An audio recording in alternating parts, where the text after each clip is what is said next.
Judaism is great, and I enjoy it, but it's a means to something. So what's the end?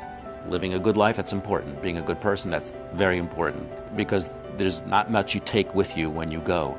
But hopefully, there's the Mashiach at the end. Listen, who doesn't want to see their parents? Who doesn't want to see their grandparents, if that's the concept that happens? Who doesn't want there to be peace on earth? So there's got to be an end to something. We're the means, that may be the end. A slow incremental belief. It starts from 0, and ultimately, hopefully, someone gets to 100 saying, I believe in the coming of the Mashiach, one of the 13 principles of faith.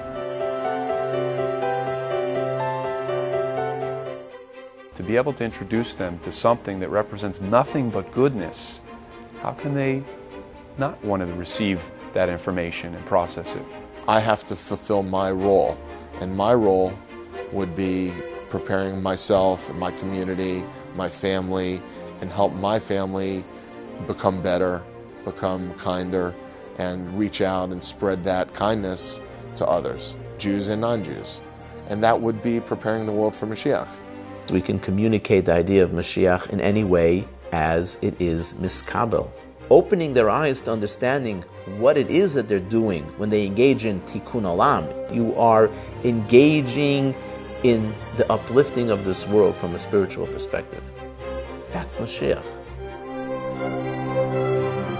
You have 4,000 shluchim, each and every one of them powerful in their own right, experienced. It's amazing the different practical tips and insights that they can share that literally have enhanced my classes tremendously. There was one course that came out, it was called the Kabbalah of Now, which was a course on Mashiach.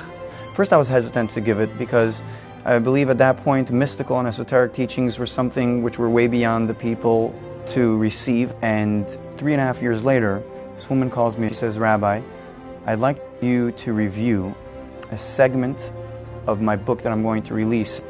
She tells me every segment in this book is taken from the inspiration of that one lesson that you shared about Mashiach.